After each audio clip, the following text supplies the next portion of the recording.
वर्णिवेशरमणीयदर्शनं मन्दहासरुचिराननाम्बुजं पूजितं सुरनरोत्तमैर्मुदा धर्मनन्दनमहं विचिन्तये। असतो मा षड्गमय तमसो मा ज्योतिर्गमय मृत्युर्मा अमृतं गमयः। ओम शांति शांति शांति। આજની જ્ઞાન સભાની અંદર પધારનારા બધા જ ભગવદ્ ભક્તોને વેદાંતાચાર્ય પુરાણ ઇતિહાસાચાર્ય અમે ફિલોસોફી શાસ્ત્રી રાકેશભાઈના નારાયણ મુનિડો સત્સંગ મંડળમાંથી જય સ્વામિનારાયણ। આજે આપણે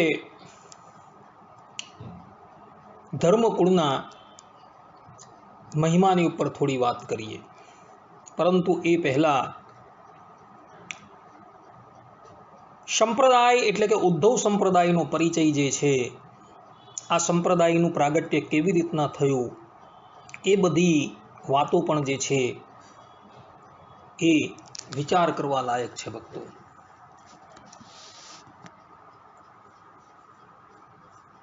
તો ઉદ્ધવ સંપ્રદાયના માન્ય પ્રબંધ એવા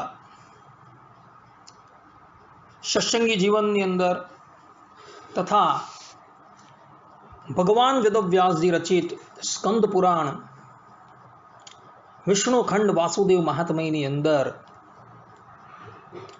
18મા અધ્યાયના 42 થી 45મા શ્લોકની અંદર જે પ્રમાણે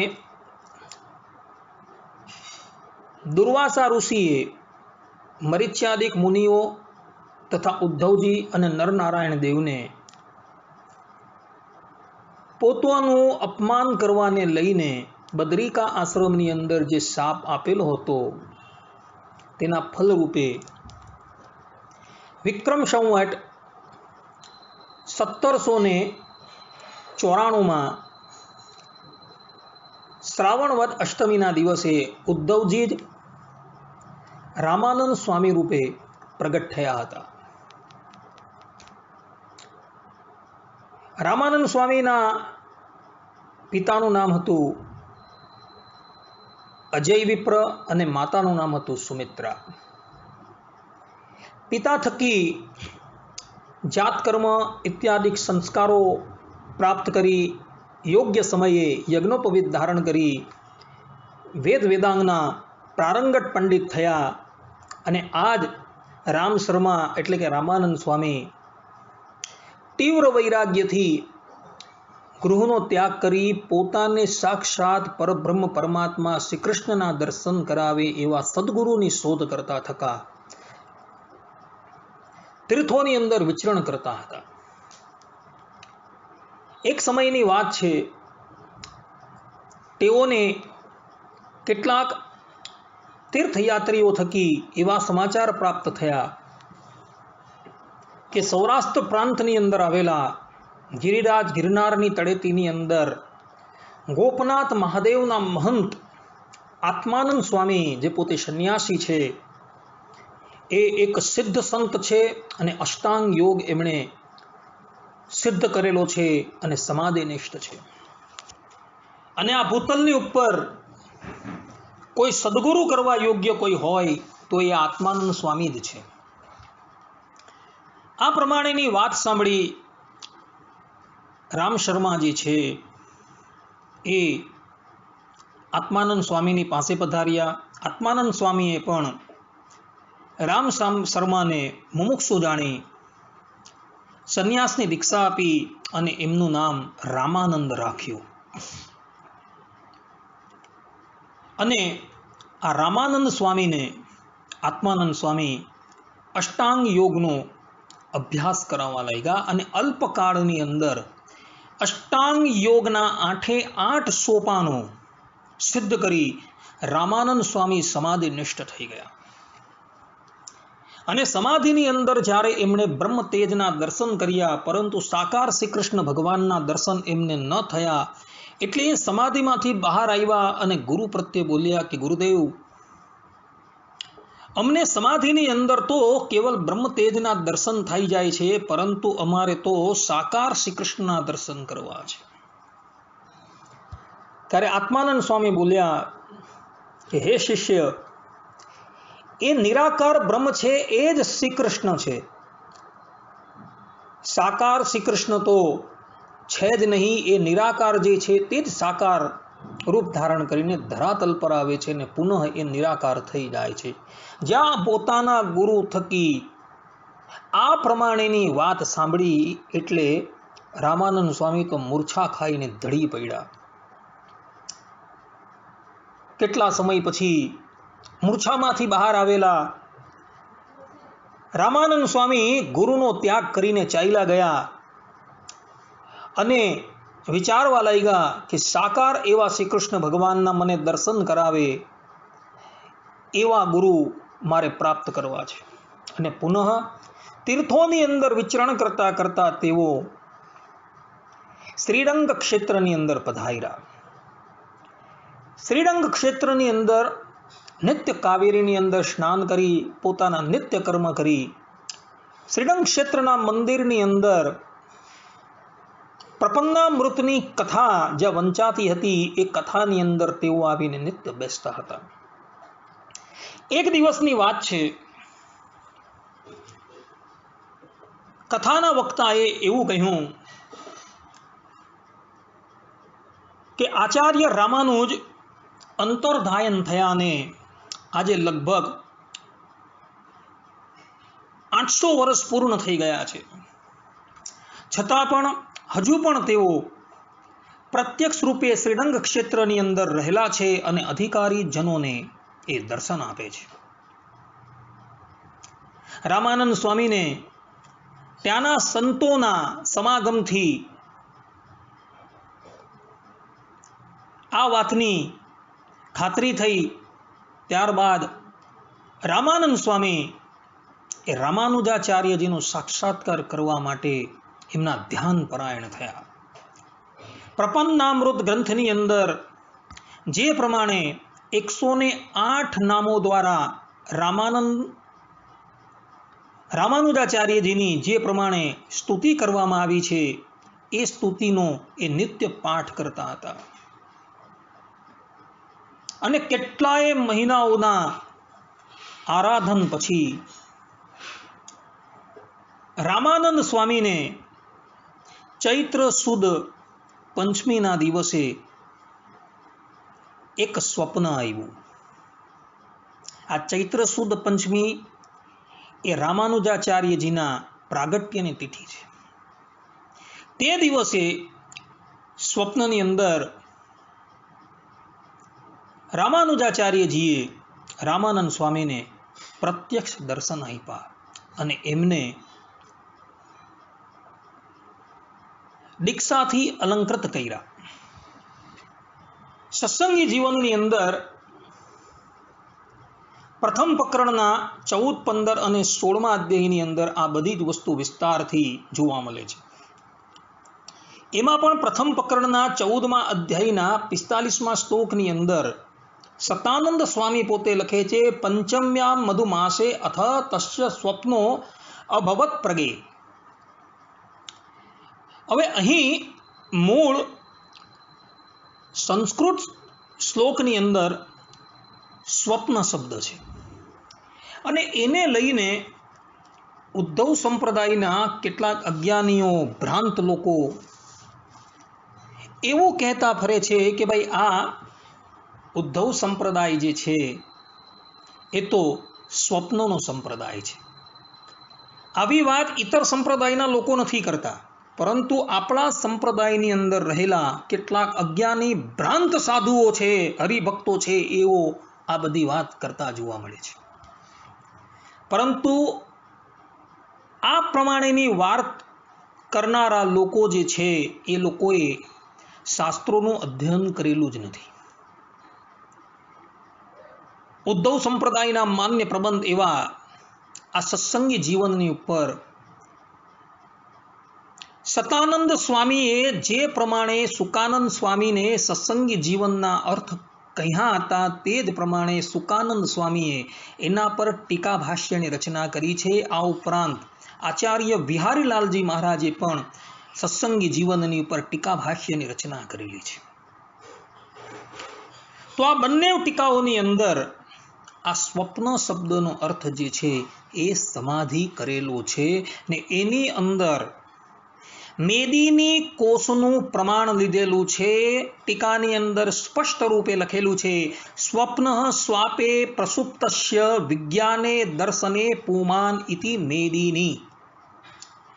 આ પ્રમાણે મેદીની કોષનું પ્રમાણ લઈને આ સ્વપ્ન શબ્દ જે છે તેનો અર્થ સમાધિ પર ઘટાવેલો છે. સ્વપ્નની અંદર તમે કોઈ પણ વસ્તુને જુઓ તો એ સ્વપ્ન પૂર્ણ થતાં એ વસ્તુ તમારી સન્મુખથી અદૃશ્ય થઈ જાય છે. પરંતુ સત્સંગી જીવનની અંદર પ્રથમ પ્રકરણના 14મા અધ્યાયની અંદર સ્પષ્ટ રૂપે લખેલું છે કે રામાનંદ સ્વામીને રામાનુજાચાર્યજીએ દીક્ષા આપી અને રામાનંદ સ્વામી સમાધિમાંથી બહાર આવ્યા ત્યારે તેઓએ પોતાના વપુને ટપાવેલા સુદર્શન ચક્રથી ચિહ્નિત અને ઉર્ધ્વપંડથી શોભાયમાન જોયું અને જોઈને બહુ હર્ષ તેઓ પામ્યા. સત્સંગી જીવન 1:14-45 અંદર તથા પછીના શ્લોકોની અંદર પણ આ વાત લખેલી છે.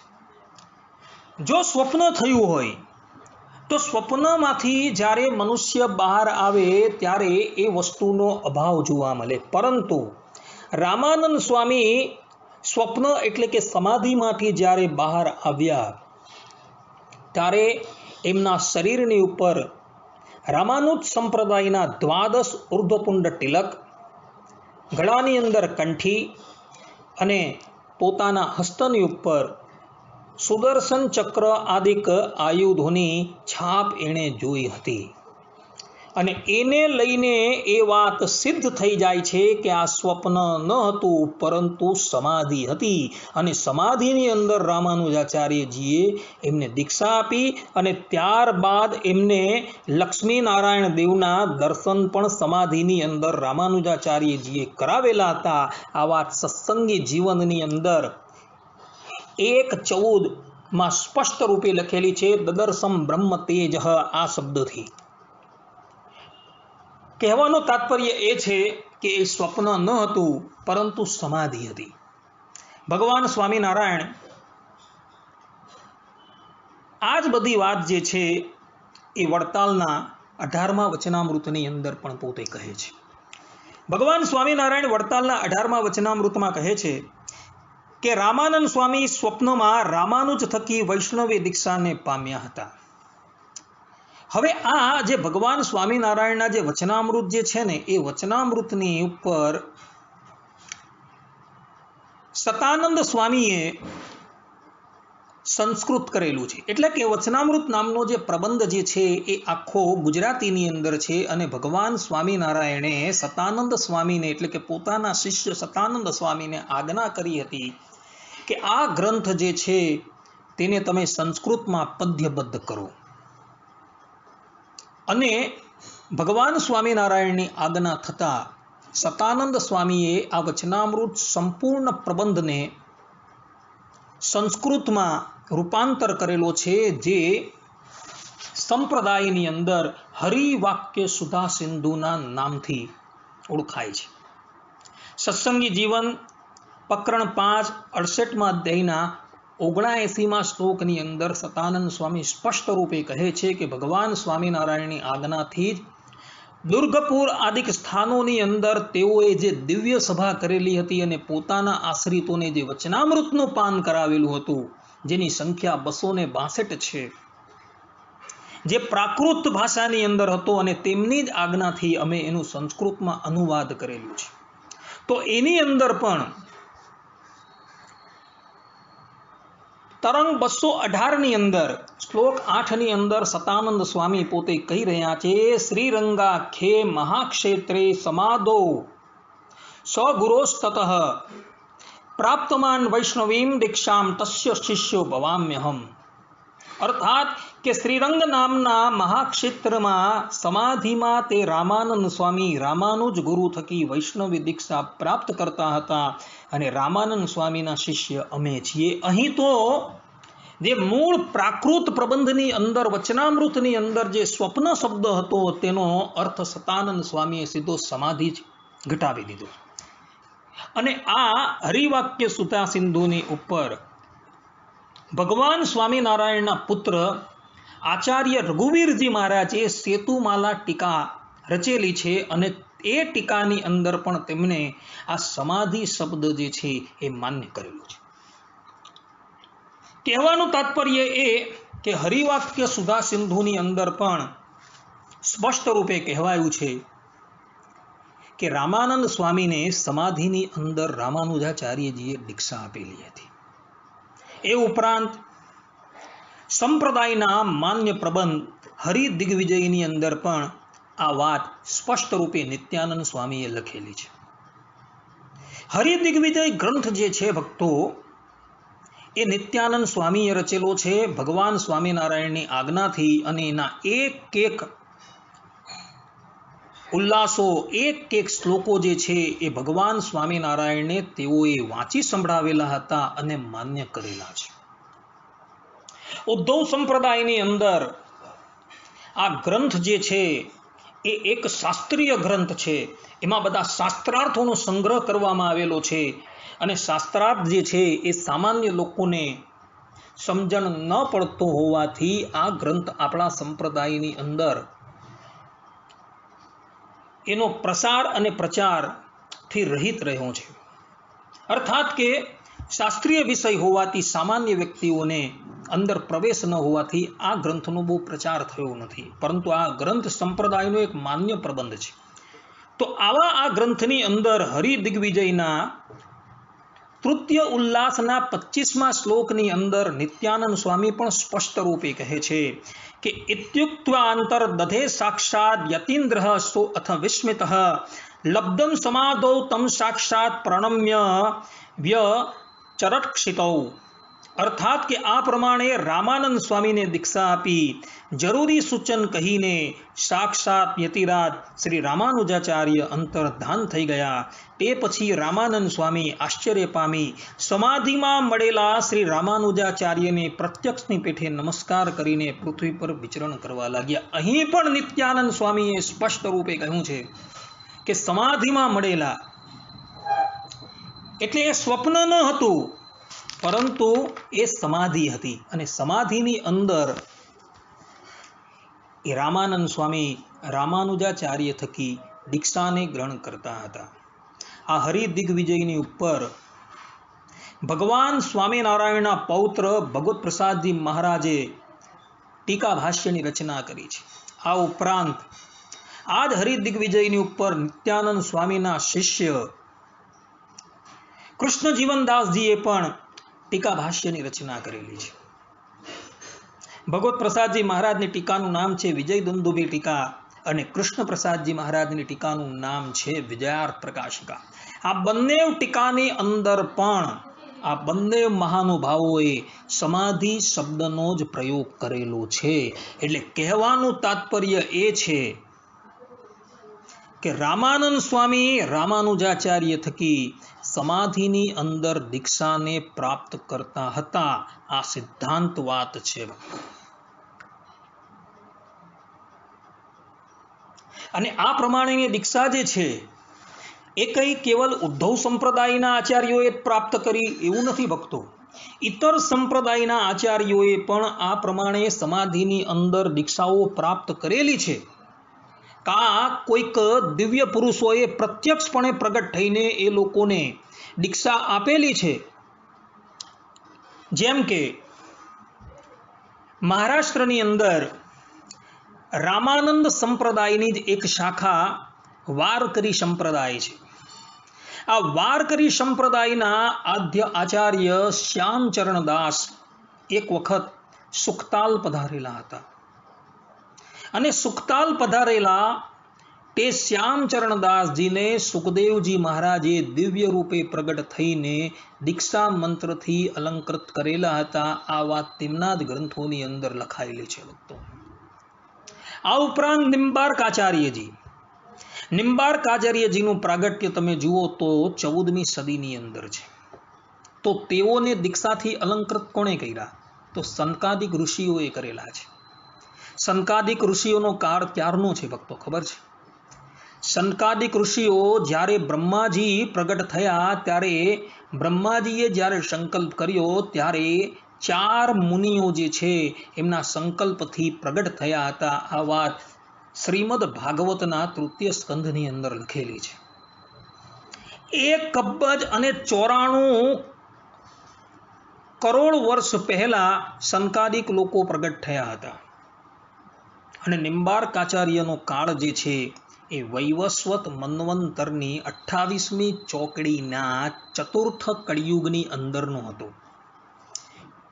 તો તે વખતે પણ સનકાદિક ઋષિઓએ પ્રગટ થઈને નિંબાર્કાચાર્યને ગોપાલ મંત્રની દીક્ષા આપેલી હતી.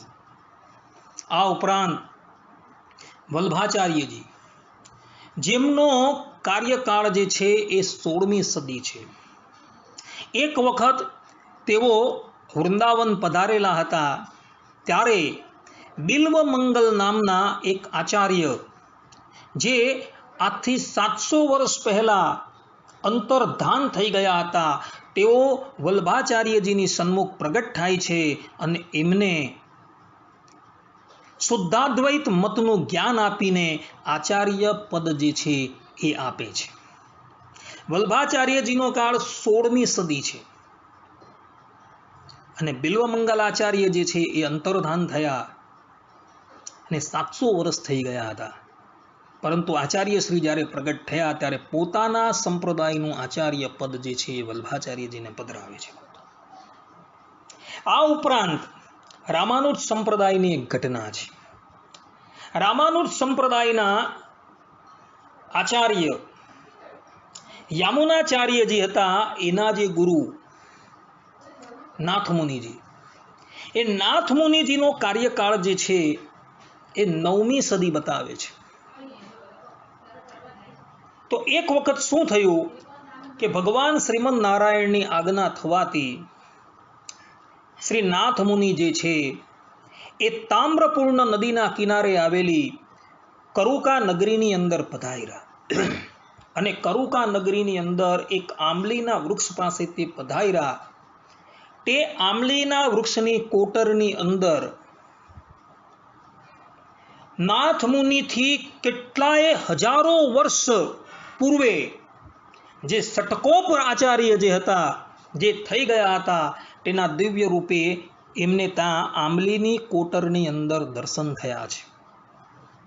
અને આચાર્યએ એમને સહસ્ત્ર ગીતિનો ઉપદેશ આપેલો હતો, રહસ્ય ત્રયનો ઉપદેશ આપ્યો અને તત્વ ત્રયનો ઉપદેશ આપેલો હતો. અને ત્યારબાદ એ અંતર્ધાન થઈ ગયા હતા. એટલે આ પ્રસંગ પણ જે છે એ ત્યાં જોવા મળે છે. આ વાત પ્રપન્નામૃત ગ્રંથની અંદર સ્પષ્ટ રૂપે લખાયેલી છે ભક્તો. એ જે પ્રથમ પ્રપન્નામૃતનો પાઠ જે છે એ રામાનંદ સ્વામી પણ શ્રીરંગ ક્ષેત્રની અંદર કરતા હતા. એટલે ઉદ્ધવ સંપ્રદાયની અંદર જ આ સમાધિની ઘટના બનેલી છે એવું નથી. ઇતર સંપ્રદાયની અંદર પણ આ ઘટનાઓ બનેલી છે ભક્તો. ઇતિહાસ પુરાણોની અંદર કેટલાય દ્રષ્ટાંતો જોવા મળે છે કે જે સ્વપ્ન એટલે કે સમાધિ અવસ્થાની અંદર જે વસ્તુ જે ભક્તોને પ્રાપ્ત થઈ હતી તે એને પ્રત્યક્ષ રૂપે પણ પ્રાપ્ત થઈ હતી. આ સંબંધની અંદર વલ્લભ સંપ્રદાયનું એક દ્રષ્ટાંત જે છે એ અવલોકન કરવા યોગ્ય છે. વલ્લભ સંપ્રદાયની પરંપરાની અંદર એક ગ્રંથ જે છે 252 વૈષ્ણવોની વાર્તા, એની 65મી વાર્તાની અંદર એક ગંગાબાઈ નામના વૈષ્ણવની વાત આવે છે. હવે આ ગંગાબાઈ જે હતા ને એમના માતૃશ્રી શ્રી વલ્ભાચાર્યજીના પુત્ર શ્રી વિઠ્ઠલનાથજીના આશ્રિત હતા. એમના થકી દીક્ષા મંત્રને એમણે ગ્રહણ કરેલો હતો, બ્રહ્મ સંબંધ પણ લીધેલો હતો. પરંતુ આ ગંગાબાઈના માતૃશ્રી જે હતા ને એ વિઠ્ઠલનાથની ઉપર બહુ જ આસક્ત હતા. એક દિવસ એકાંતની અંદર વિઠ્ઠલનાથજી પાસે એમણે અઘટિત શાસ્ત્રો વિરુદ્ધની માંગણી કરી. આચાર્યશ્રીએ એની માંગણીનો અસ્વીકાર કરી દીધો, કારણ કે પોતે એક આચાર્ય છે. પરંતુ પોતાની શિષ્યાએ પોતાની પાસે આ પ્રમાણેની અઘટિત માંગણી કરી એટલે આચાર્ય એને પ્રત્યક્ષ રૂપે તો ઋતુદાન નથી આપતા, પરંતુ સ્વપ્નની અંદર આવીને એની સાથે સમાગમ કરે છે. સ્વપ્ન એટલે કે સમાધિ અવસ્થાની અંદર એની સાથે સમાગમ કરે છે અને એના ફલરૂપે આ ગંગાબાઈ હતી એની માતાને ગર્ભ રહી જાય છે. સમાધિની અંદર થયેલો સમાગમ જે છે એ પ્રત્યક્ષની અંદર પણ પ્રગટ થઈ જાય છે અને આ બાઈ જે છે એ ગર્ભવતી થઈ જાય છે અને એના થકી આ ગંગાબાઈની ઉત્પત્તિ થઈ હતી એવું આ 252 વૈષ્ણવોની વાર્તાની અંદર 65મી વાર્તામાં આ વાત લખેલી છે. ભક્તો, ઘટના ક્યાં બની? સમાધિની અંદર, અર્થાત કે સ્વપ્નની અંદર. હવે સ્વપ્નમાં જે ઘટના બની એ સ્વપ્ન પૂર્ણ થતા એ પણ નિવૃત્ત થઈ જવી જોઈએ, પરંતુ નિવૃત્ત નથી થઈ. એ પ્રત્યક્ષની અંદર પણ એ ચરિતાર્થ થઈ ગઈ અને એના ફલરૂપે પેલી બાઈને ગર્ભ રહી ગયો અને એના થકી એક બાળકીનો જન્મ થયો. વાંચજો ભક્તો, આ વાત ત્યાં લખેલી છે. આવો જ એક પ્રસંગ જે છે એ મહાભારતના ઇતિહાસની અંદર પણ જોવા મળે છે. ભક્તો, દ્રોણ પર્વની અંદર આ પ્રસંગ છે કે જ્યારે અભિમન્યુ વધની અંદર જયદ્રથ નિમિત્ત બની ગયો ત્યારે અર્જુનજી પ્રતિજ્ઞા કરે છે કે કાલના સૂર્યાસ્ત પહેલા જો હું જયદ્રથને ન મારું તો અગ્નિ સમાધિ લઈ લેવા. આ પ્રતિજ્ઞા કરીને અર્જુનજી શિબિરમાં આવ્યા અને શાંતિથી સૂઈ ગયા. હવે આ જયદ્રથ વત જે છે એ એટલો બધો કઠિન હતો કે જયદ્રથની સાથે એના પિતા જે છે એનો શાપરૂપ એક આશીર્વાદ ચાલતો હતો કે જે પણ કોઈક વ્યક્તિ જયદ્રથનો વધ કરે તો એ જયદ્રથને મારતા એનું મસ્તક જો એ વ્યક્તિ જમીન પર પાડી દે તો મારનાર જે વ્યક્તિ જે છે એના મસ્તકની અંદર એક વિસ્ફોટ થાય અને વિસ્ફોટ થતાં જ એ વ્યક્તિ જે છે પોતાનો દેહ જે છે એ ત્યાગ કરી દેશે.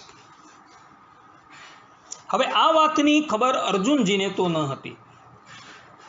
પ્રતિજ્ઞા તો થઈ ગઈ, હવે શું કરવું? તો તે દિવસે એટલે કે રાત્રિને વિશે અર્જુનજી સૂતા હતા, મધ્યરાત્રિનો સમય હતો. અર્જુનજીને સ્વપ્ન આવ્યું અને સ્વપ્નની અંદર તેણે એવું અનુભવ્યું કે હું અને ભગવાન શ્રી કૃષ્ણ બંને જણા અમારા દિવ્ય રથની ઉપર સવાર થયા છે અને અમે હિમાલયની ઉપર પધાર્યા છે અને હિમાલયની અંદર એક શિવાલય છે. એ શિવાલયની અંદર અમે ગયા ભગવાન શ્રી કૃષ્ણની આજ્ઞાથી. શિવાલયના કિનારે એક સરોવર હતું. એ સરોવરમાંથી હું કમળ તોડી લાવ્યો અને એ કમળ દ્વારા અમે ભગવાન શંકરની પૂજા કરી, જેનાથી ભગવાન શંકર પ્રગટ થયા અને અમને એણે પાશુપાત અસ્ત્ર પ્રદાન કર્યું. એ અસ્ત્ર લઈને હું અને શ્રી કૃષ્ણ ભગવાન બંને જણા પુનઃ કુરુક્ષેત્રમાં અમારા શિબિરની અંદર આવ્યા અને રથ છોડીને અમે પોતપોતાના શિબિરમાં ગયા. જ્યાં આ ઘટના બની ત્યાં અર્જુનજીના નેત્ર ખુલી ગયા અને નેત્ર જ ખુલતા પાશુપત નામનું અસ્ત્ર જે છે એ અર્જુનજીની પડખે બિરાજમાન હતું.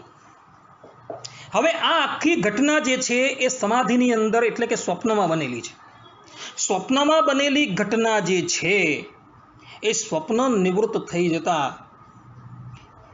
એ ઘટના પ્રત્યક્ષપણે દેખાઈ નહીં, પરંતુ અર્જુનજીને જે સ્વપ્ન થયું હતું અને સ્વપ્નની અંદર ભગવાન શંકરે એને પાશુપત અસ્ત્ર પ્રદાન કરેલું હતું, એ પાશુપત નામનું અસ્ત્ર અર્જુનજીની પડખામાં બિરાજમાન હતું.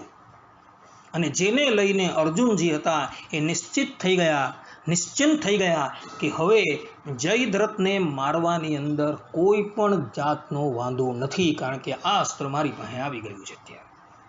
કારણ કે આ અસ્ત્ર જે છે એ અમોઘ છે. કહેવાનું તાત્પર્ય એ છે કે ત્યાં પણ સ્વપ્ન નથી લેવાનું, સમાધિ જ લેવાની છે.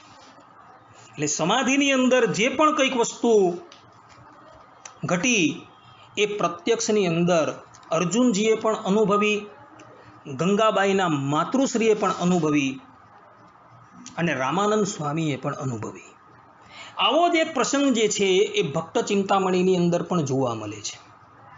ભક્ત ચિંતામણી પ્રકરણ 151ની અંદર અરડેસર કોટવાલનો પ્રસંગ છે. પ્રસંગ એવો હતો કે એક વખત અરડેસર કોટવાલ કંઈક વાંકમાં આવવાથી એમના અધિકારથી એ નિવૃત્ત થયા હતા અને મનની અંદર બહુ શોકાતુલ હતા. અને એક દિવસ રાત્રિને વિશે જ્યારે સૂતા હતા ત્યારે ભગવાન સ્વામિનારાયણ સાક્ષાત એના સ્વપ્નમાં આવે છે, એમના મસ્તકની ઉપર તિલક કરે છે અને કંઠની અંદર હાર પહેરાવે છે અને કહે છે કે કાલે સવારે તમને તમારી દીવાનગીરી જે છે એ પાછી પ્રાપ્ત થઈ જશે. આટલું કહીને ભગવાન શ્રી હરિ અંતર્ધાન થઈ ગયા. અરડેસર કોટવાલજી સ્વપ્નમાંથી બહાર આવે છે તો પોતાના મસ્તકની ઉપર તિલક પણ હતું અને કંઠની અંદર પુષ્પનો હાર પણ હતો. જો સ્વપ્નની અંદર કોઈ પણ વસ્તુ ઘટી હોય તો એ જાગ્રતમાં આવતા એ વસ્તુ દેખાવવી ન જોઈએ, પરંતુ અરડેસર કોટવાલને હાર પણ પોતાના ગળાની અંદર પહેરેલો દેખાયો છે ને મસ્તકની ઉપર તિલક પણ દેખાયું છે. એટલે ત્યાં પણ સ્વપ્ન નથી, સમાધિ લેવાની જ ભક્તો. એટલે જે લોકો એવું બોલતા ફરે છે ને કે આ ઉદ્ધવ સંપ્રદાય જે છે એ સ્વપ્નોનો સંપ્રદાય છે, તો એ લોકોએ આ બધી જ ઘટનાઓ જે છે એ અવલોકન કરવા યોગ્ય છે ભક્તો. પોતાનો જ સંપ્રદાય જે છે તેને વિશે તમે વફાદાર ન રહો તો કંઈ નહીં, પરંતુ એ જ સંપ્રદાયમાં રહીને તમે એના મૂળને તો ન કાપો.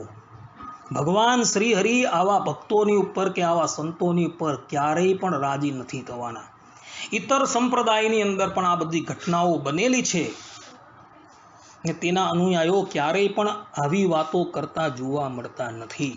પરંતુ ધિક્કાર છે આ ઉદ્ધવ સંપ્રદાયના એ વ્યક્તિઓને કે જે લોકો આવી વાતો કરે છે ભક્તો. માટે ખબરદાર એવા વ્યક્તિઓ, જાહેરની અંદર જો પ્રલાપન કરતા તમને દેખાય કે ખૂણે ખાંચડે કદાચ કોઈ આવી વાત કરતા દેખાય તો એ લોકોને બધાને આ પ્રમાણ આપજો ભક્તો, અને એ લોકોને ચૂપ કરી દેજો. હવે બીજી એક મહત્વની વાત કરીએ. ભગવાન સ્વામિનારાયણ શિક્ષાપત્રીના 121મા શ્લોકની અંદર પોતે કહે છે કે મતમ વિશિષ્ટાદ્વૈતમ મેં ગોલોક ધામ ચેપ્સિતમ તત્ર બ્રહ્માત્મના કૃષ્ણ સેવા મુક્તિશ્ચ ગમ્યતામ. અર્થાત અમારો જે મત જે છે તે વિશિષ્ટાદ્વૈત છે એમ જાણવું, અને અમને પ્રિય એવું જે ધામ તે ગોલોક છે એમ જાણવું, અને તે ધામને વિશે બ્રહ્મરૂપે કરીને જે શ્રી કૃષ્ણ ભગવાનની સેવા કરવી તે અમે મુક્તિ માની છે એમ જાણવું. હવે અહીં મતમ વિશિષ્ટાદ્વૈતમ આ શબ્દો જે લખેલા છે તેની ટીકા કરતા સદગુરુ સતાનંદ સ્વામી અર્થટીપિકા ટીકાની અંદર લખે છે કે એતેન સ્વસંપ્રદાયસ્ય શ્રી રામાનુજ સંપ્રદાય મૂલકત્વમ અપી સૂચિતમ ઇત્યપી જ્ઞેયમ. અર્થાત તેમાં વિશિષ્ટાદ્વૈત નામે શ્રી રામાનુજાચાર્યએ પ્રવર્તાવેલ મત તે અમે સ્વીકારેલો મત છે એમ જાણવું. આનાથી પોતાના સંપ્રદાયનું મૂળ શ્રી રામાનુજ સંપ્રદાય છે આવું સૂચિત થાય છે એમ પણ જાણવું. આ પ્રમાણે સતાનંદ સ્વામીએ લખેલું. આ સતાનંદ સ્વામીની જે ટીકા છે ને એ શ્રીજી મહારાજે માન્ય કરેલી છે. સત્સંગી જીવનના 5મા પ્રકરણની અંદર તમે જોજો, જ્યારે આ ટીકા લખીને સતાનંદ સ્વામી શ્રીહરિના ચરણકમલની અંદર પધરાવે છે, ત્યારે એ ટીકા વંચાવીને ભગવાન શ્રીહરિ પોતે કહે છે કે અમારો હૃદયગત અભિપ્રાય જે છે તે તમે બધો આ ટીકાની અંદર લખેલો છે. આવા શબ્દો લખેલા છે 5મા પ્રકરણની અંદર, વાંચજો ભક્તો. એટલે ઉદ્ધવ સંપ્રદાયનું મૂળ જે છે એ રામાનુજ સંપ્રદાયની અંદર છે એવું સિદ્ધ થઈ જાય છે. એટલે રામાનુજાચાર્યજીએ જે ગુરુ પરંપરા સ્વીકારેલી છે એ આપણે પણ માન્ય છે ભક્તો. રામાનુજાચાર્યજીના ગુરુ જે છે એ યામુનાચાર્યજી ભક્તો હતા. ગાદીની ઉપર બિરાજમાન થયા હતા તેની પરંપરા છે. અને યામુનાચાર્યજીના ગુરુ જે છે એ નાથ મુનિ હતા. અને નાથ મુનિના ગુરુ 12 દિવ્ય અલવારો હતા. અને 12 દિવ્ય અલવારોના ગુરુ વિશ્વક્સેન હતા. વિશ્વક્સેનના શ્રી હતા. અને શ્રીના શ્રીમન નારાયણ સાક્ષાત હતા. એટલે આપણી આ ઉદ્ધવ સંપ્રદાયની પરંપરા જે છે ને ભક્તો, રામાનુજાચાર્ય સુધી સીમિત નથી, પરંતુ આપણી પરંપરા શ્રીમન નારાયણ સુધી છે. એટલે શ્રીમન નારાયણે આ વિશિષ્ટાદ્વૈત મતનું જ્ઞાન શ્રી લક્ષ્મીજીને પધરાવેલું હતું. લક્ષ્મીજીએ આ વિશિષ્ટાદ્વૈત મતનું જ્ઞાન વિશ્વક્સેન નામના ભગવાનના અનાદિ મુક્તને પધરાવેલું હતું. વિશ્વક્સેને આ જે વિશિષ્ટાદ્વૈત મતનું જ્ઞાન 12 દિવ્ય અલવારો એટલે કે અનાદિ મુક્તોને પધરાવેલું હતું. અને 12 દિવ્ય અનાદિ મુક્તો થકી આ વિશિષ્ટાદ્વૈત મતનું જ્ઞાન નાથ મુનિની પાસે આવેલું. તેના થકી યામુનાચાર્યજી પાસે આવ્યું. યામુનાચાર્ય થકી રામાનુજાચાર્યજી પાસે આવ્યું. અને રામાનુજાચાર્ય થકી રામાનંદ સ્વામી પાસે આવ્યું. અને રામાનંદ સ્વામી પછી આ જ્ઞાન સાક્ષાત પરબ્રહ્મ પરમાત્મા ભગવાન શ્રી કૃષ્ણના જ અપર અવતાર એવા સહજાનંદ સ્વામી પાસે આવેલું હતું. ભક્તો, ભગવાન સ્વામિનારાયણ, જેમનું એક નામ સહજાનંદ સ્વામી છે, બીજું નામ શ્રી કૃષ્ણ છે, ત્રીજું નામ હરિ છે, ચતુર્થ નામ નીલકંઠ છે, પાંચમું નામ હરિકૃષ્ણ છે. આ નામોથી અલંકૃત એ જે વ્યક્તિ છે એ કોઈ અવર નથી. એ સાક્ષાત શ્રી કૃષ્ણ છે, જેના પ્રમાણો સ્કંદ પુરાણના વૈષ્ણવ ખંડની અંદર આવેલા વાસુદેવ મહાત્મયની અંદર 18મા અધ્યાયના 42, 43 અને 44મા શ્લોકમાં લખેલા છે. મયા કૃષ્ણેન નહિતા, આ શ્લોકથી લખેલા છે ભગવાન વેદવ્યાસજી કે ભગવાન સ્વામિનારાયણ પ્રગટ થવાના હતા. અને આ વાસુદેવ મહાત્મય જે છે ને એ ઉદ્ધવ સંપ્રદાયમાંથી પ્રગટ થયો એવું નથી. આજથી 100 વર્ષ પહેલા વેંકટેશ પ્રેસમાંથી જે પુરાણો પ્રગટ થયા તેમાં પણ આ શ્લોકો જોવા મળે છે. કલકત્તાની આવૃત્તિમાંથી પણ પ્રગટ થયેલા સ્કંદ પુરાણની અંદર પણ આ શ્લોકો જોવા મળે છે. ભિક્ષુ અખંડાનંદની પ્રસાદી, જેમણે સમસ્ત સ્કંદ પુરાણનું ગુજરાતીની અંદર અનુવાદ કરેલું હતું, એની અંદર પણ આ શ્લોકો જોવા મળે છે. ને આ થોડા દિવસ પહેલાં એટલે કે થોડા વર્ષો પહેલાં દિલ્હીથી સ્કંદ પુરાણનું પ્રાગટ્ય થયું હતું, તેમાં પણ આ શ્લોકો જોવા મળે છે ભક્તો. તો એવા ભગવાન સ્વામિનારાયણે આ વિશિષ્ટાદ્વૈત મતની દિવ્ય પરંપરાની ઉપર પોતાના જ ઘરના 2 પુત્ર પોતાના હતા, અયોધ્યા પ્રસાદજી મહારાજ અને રઘુવીરજી મહારાજને બિરાજમાન કરેલા હતા.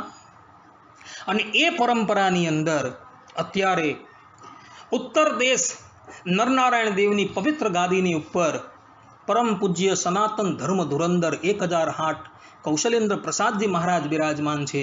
અને દક્ષિણ દેશની પીઠને અલંકૃત કરતા થકા પરમ પૂજ્ય સનાતન ધર્મ ધુરંધર 1008 પૂજ્યપાદ અજેન્દ્ર પ્રસાદજી મહારાજ બિરાજમાન છે.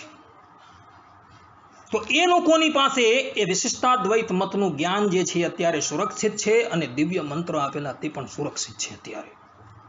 આ આપણી ભક્તો પરંપરા છે ઉદ્ધવ સંપ્રદાયની. ઉદ્ધવ સંપ્રદાયની પરંપરા રામાનુજ પાસે જ પૂર્ણ નથી થતી, પરંતુ આ પરંપરા ઠેઠ શ્રીમન નારાયણ સુધી પહોંચે છે. અને એને માટે આપણી પાસે પ્રમાણ પણ છે. આપણા જ આચાર્ય વિહારીલાલજી મહારાજ હતા, એમણે પોતાની હયાતીની અંદર સંપ્રદાય શુદ્ધિ નામનો એક ગ્રંથ લખેલો છે ભક્તો. અને આ ગ્રંથની અંદર તેમણે પોતાની દિવ્ય ગુરુ પરંપરાનો ઉલ્લેખ કરેલો છે. પોતે જે બિરાજમાન છે ત્યાંથી લઈને એમણે ગુરુ પરંપરા ઠેઠ નારાયણ સુધીની બતાવેલી છે.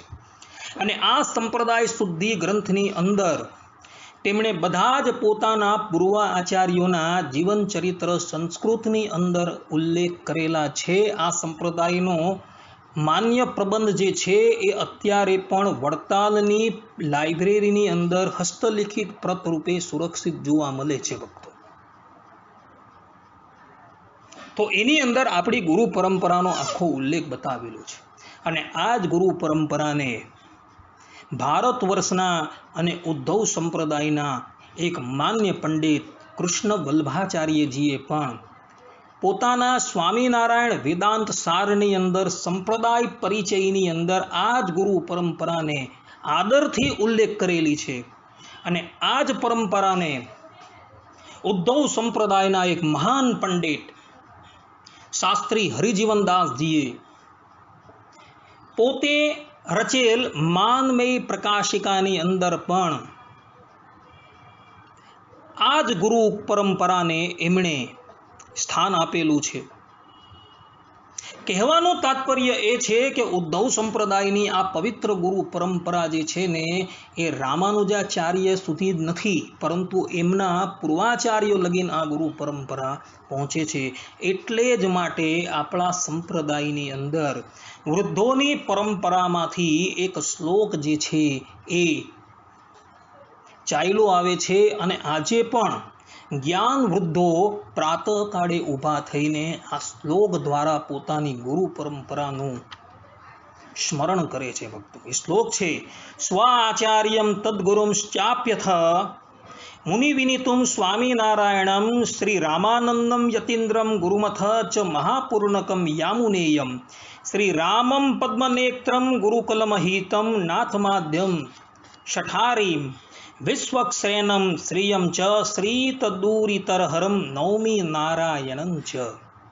અર્થાત કે પોતાના સંપ્રદાયની જે દીક્ષા છે, અર્થાત કે પોતાની સંપ્રદાયની સામાન્ય કે મહાદીક્ષા આપનારા પોતાના આચાર્ય, તેમના બધા પૂર્વ ગુરુઓ, મુક્ત મુનિ આદિક સંતોએ સ્તુતિ કરાવેલા ભગવાન શ્રી સ્વામિનારાયણ, શ્રી રામાનંદ સ્વામી, યતિરાજ રામાનુજાચાર્ય, તેના ગુરુ મહાપૂર્ણાચાર્ય, યામુનાચાર્ય, શ્રી રામ મિશ્ર, અરવિંદાક્ષ, સમગ્ર ગુરુઓમાં પૂજ્ય શ્રી નાથ મુનિ, આદ્ય આચાર્ય ષટકોપસુરી, ભગવાનના પાર્ષદ વિશ્વક્ષેન તથા લક્ષ્મીજી, અને અંતે આશ્રિત ભક્તોના સમગ્ર દોષોનો નાશ કરનારા પરમાત્મા શ્રી નારાયણ, આ સમગ્ર ગુરુ પરંપરાને ક્રમશઃ હું નમસ્કાર કરું છું.